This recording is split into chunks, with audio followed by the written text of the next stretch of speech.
Hello नमस्कार दोस्तों। I hope आप सभी बहुत अच्छे होंगे और आप सबकी तैयारी काफ़ी शानदार तरीके से चल रही होगी।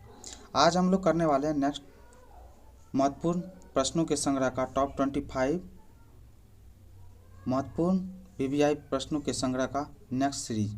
इससे पहले ऑलरेडी काफ़ी सारे सीरीज आ चुके हैं जो कहीं ना कहीं एग्जाम्स के पॉइंट ऑफ व्यू से बहुत ज़्यादा इंपॉर्टेंट है और बार बार पूछे गए प्रश्नों का संग्रह है। ठीक है, जो कि आपके नेक्स्ट एग्जाम होने वाले एग्जाम्स में जितना भी बिहार सिविल कोर्ट का हो, बिहार एसएससी से जुड़ा हुआ एग्ज़ाम्स हो, ठीक है, जो अभी टीचर का एग्ज़ाम्स होने वाले हैं, ठीक है, 3.0 टीचर का, समझ के बात को, बिहार एसआई का होने वाला हो, इन सभी एग्ज़ाम्स में पूछे हुए प्रश्नों का संग्रह है ये। तो प्लीज़ करके वीडियो को देखिए, ध्यान से देखिए, ठीक है। ये लगातार सीरीज आता रहेगा तो प्लीज़ करके चैनल को लाइक कर लीजिए और सब्सक्राइब कर लीजिए चैनल को, ठीक है। चलिए बिना बात की देर किए हम लोग करते हैं महत्वपूर्ण प्रश्नों के संग्रह का टॉप 25। पहला है प्रधानमंत्री कौशल विकास योजना। प्रधानमंत्री कौशल विकास योजना का संबंध किससे है? तो किससे है? कौशल विकास और उद्यमिता मंत्रालय से, ठीक है। नेक्स्ट है भारत के प्रधानमंत्री द्वारा एशिया का सबसे बड़े बायोगैस संयंत्र का नाम क्या है? गोवर्धन का उद्घाटन कहाँ किया गया था? तो कहाँ पे किया गया? इंदौर, जो कि कहाँ पे है? मध्य प्रदेश में, एमपी मध्य प्रदेश में। नेक्स्ट देखते हैं भारत में पहला कागज रहित उच्च न्यायालय कौन सा है? कागज रहित उच्च न्यायालय की बात किया तो कौन है? केरल उच्च न्यायालय, ठीक है। मसालों का राज्य भी बोलते हैं केरल को। चलिए नेक्स्ट देखते हैं मिशन वात्सल्य किसके अंतर्गत आता है? तो महिला और बाल विकास मंत्रालय के अंतर्गत आता है क्या? मिशन वात्सल्य। नेक्स्ट देखते हैं किस सूफी संप्रदाय से सूफी संत कौन सा? सैफुद्दीन याहिया मनेरी जुड़े थे।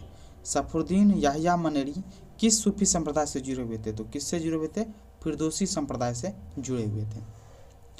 नेक्स्ट देखते हैं बिहार के किस नगर को मीर कासिम ने मुर्शिदाबाद के स्थान पर राजधानी बनाया था? तो कहने का मतलब है मीर कासिम ने मुर्शिदाबाद से राजधानी कहाँ लेके गया था? मुंगेर ले गया था, ठीक है। मुर्शिदाबाद की जगह किसको राजधानी बनाया था? तो मुंगेर को। नेक्स्ट है आयुर्वेद के प्रसिद्ध ग्रंथ कौन सा है? अष्टांग हृदय। अष्टांग हृदय के रचनाकार कौन है? तो अष्टांग हृदय के रचनाकार कौन है? वाघभट्ट जी, ठीक है। नेक्स्ट देखते हैं दरभंगा राज्य क्षेत्र में किसने किसान आंदोलन होगा, यहाँ पे किसान आंदोलन का नेतृत्व किया था? दरभंगा राज्य क्षेत्र में किसने किसान आंदोलन का नेतृत्व किया था? तो स्वामी विद्यानंद जी ने, ठीक है, किसान आंदोलन का नेतृत्व किया था। नेक्स्ट देखते हैं किस शिलालेख में, कौन सा शिलालेख है जिसमें अशोक ने बौद्ध धर्म के त्रिरत्न में अपना विश्वास प्रकट किया है? बौद्ध धर्म के त्रिरत्न में अपना विश्वास प्रकट किया है अशोक ने, वो कौन सा शिलालेख है? भाब्रू शिलालेख। याद रखिएगा, क्वेश्चन पूछ लेगा। भाब्रू शिलालेख त्रिरत्न से संबंधित है, जो कि अशोक ने भाब्रू शिलालेख में अपना विश्वास प्रकट किया है बौद्ध धर्म के किस में? त्रिरत्न में। नेक्स्ट है कौन अरब यात्री, यहाँ पे होगा किस अरब यात्री ने राष्ट्रकूटों के महत्व का व्यापक रूप से वर्णन किया है? तो कौन था? आलम सुंदी ये कौन है? अरब यात्री है, ठीक है। इन्होंने राष्ट्रकूटों के महत्व का व्यापक रूप से वर्णन किया है। नेक्स्ट देखते हैं लोकसभा और विधानसभाओं के लिए एंग्लो इंडियन के नामांकन के प्रावधान को समाप्त करने के लिए किस विधायक की मांग की गई थी? तो किसका मांग किया था? संविधान का 126वां संविधान संशोधन विधेयक 2019 को ये लॉन्च किया गया था, ठीक है। 126वां संविधान संशोधन विधेयक था जिसमें एंग्लो इंडियन के नामांकन को समाप्त करने की बात कही गई थी। चलिए नेक्स्ट देखते हैं बिहार में सबसे शिक्षित जिला 2011 की जनगणना के अनुसार कौन है? तो रोहतास जिला है। नेक्स्ट देखते हैं कौन भारत सरकार की ओर से न्यूनतम समर्थन मूल्य निर्धारित करता है? तो भारत सरकार की ओर न्यूनतम समर्थन मूल्य निर्धारित कौन करता है? कृषि लागत एवं मूल्य आयोग, ठीक है। किसानों का अनाज जो भी जिसका एक फिक्स रेट लगाया जाता है सरकार की तरफ से कि कम से कम इतना दाम तो होना ही चाहिए, वो कौन लगाता है? भारत सरकार की तरफ से कृषि लागत एवं मूल्य आयोग करता है। चलिए नेक्स्ट देखते हैं विद्युत क्षेत्र की आर्थिक, अच्छा किससे होगा यहाँ पे, किसे भारत में विद्युत क्षेत्र की आर्थिक रीढ़ की हड्डी कहा जाता है?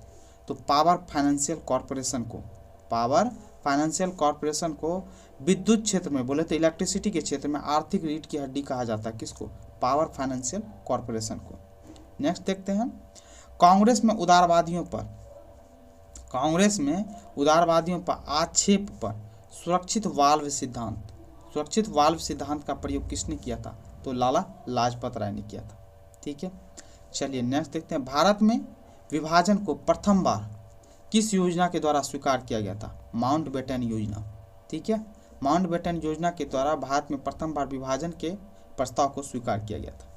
नेक्स्ट देखते हैं, सविनय अवज्ञा आंदोलन, क्या बोल रहा है? सविनय अवज्ञा आंदोलन प्रारंभ करने का निर्णय कब लिया गया? तो लाहौर अधिवेशन में लिया गया था। ये कब लिया गया था? 1929 ईस्वी के लाहौर अधिवेशन में। ठीक है, चलिए नेक्स्ट देखते हैं, किसकी अध्यक्षता के अंतर्गत मार्च 1940 ईस्वी में रामगढ़ में भारतीय राष्ट्रीय कांग्रेस का 53वां अधिवेशन हुआ था? किसकी अध्यक्षता में? मौलाना अबुल कलाम आज़ाद। ठीक है, अब ये याद रखिएगा 1940 ईस्वी में स्टार्ट हुए थे, ये लगातार रहे थे 1940 से लेकर के कब तक? 1945 ईस्वी तक। सबसे ज़्यादा दिन तक कांग्रेस के अध्यक्ष रहे, आईएनसी के अध्यक्ष रहे कौन? मौलाना अबुल कलाम आज़ाद। और सबसे यंगेस्ट भी बोले तो सबसे युवा, सबसे यंगेस्ट ये आईएनसी के अध्यक्ष भी रहे कौन? मौलाना अबुल कलाम आज़ाद। तो याद रखिएगा। नेक्स्ट देखते हैं, विश्व स्वास्थ्य संगठन की ईस्वी 2025 पहला किस पर केंद्रित है? पहला नहीं होगा, पहल। क्या होगा? पहल। कहने का मतलब है विश्व स्वास्थ्य संगठन ने ईस्वी 2025 ईस्वी को किस पहल पर केंद्रित किया हुआ? मलेरिया उन्मूलन। 2025 तक में विश्व स्वास्थ्य संगठन जो है ना, कहने का मतलब मलेरिया से उन्मूलन को लेकर के केंद्रित है। 2025 में मलेरिया को खत्म कर देना। चलिए नेक्स्ट, वह प्रथम भारतीय मुसलमान कौन था जो दिल्ली का सुल्तान बना? प्रथम भारतीय मुसलमान बोल रहा है जो दिल्ली का सुल्तान बना, नासिरुद्दीन महमूद शाह। याद रखना। नेक्स्ट देखना है, भारतीय संविधान का कौन सा अनुच्छेद प्राथमिक स्तर पर मातृभाषा में शिक्षा की सुविधा से संबंधित है? प्राथमिक स्तर पर मातृभाषा में शिक्षा की सुविधा से संबंधित है कौन सा? अनुच्छेद 350A। ठीक है, चलिए, भारत में 10+2+3 शिक्षा के पैटर्न की सिफारिश किस आयोग के द्वारा की गई थी? तो कौन से आयोग के द्वारा किया गया था? कोठारी आयोग के द्वारा। ठीक है, चलिए नेक्स्ट देखते हैं, ब्लीचिंग पाउडर, क्या बोल रहा है? ब्लीचिंग पाउडर का रासायनिक नाम क्या है? तो ब्लीचिंग पाउडर का रासायनिक नाम क्या है? Calcium oxychloride. क्या है? Calcium oxychloride. नेक्स्ट और लास्ट क्वेश्चन है, भारत के किस राज्य में मान्यता प्राप्त स्टार्टअप का प्रतिशत सर्वाधिक है? तो कौन सा है? महाराष्ट्र राज्य में भारत में सबसे ज़्यादा स्टार्टअप, जो कि मान्यता प्राप्त स्टार्टअप सबसे ज़्यादा कहाँ पे है? महाराष्ट्र में। ये थे टॉप 25 क्वेश्चन जो एग्जाम्स में कहीं न कहीं पूछे गए हैं और ये बार बार आने के चांसेस हैं। मैं उन्हीं क्वेश्चन का कलेक्शन आपके लिए लाया हूँ। तो प्लीज़ करके चैनल को, यदि आपको अच्छा लगा हो तो चैनल को लाइक एंड सब्सक्राइब जरूर कीजिए।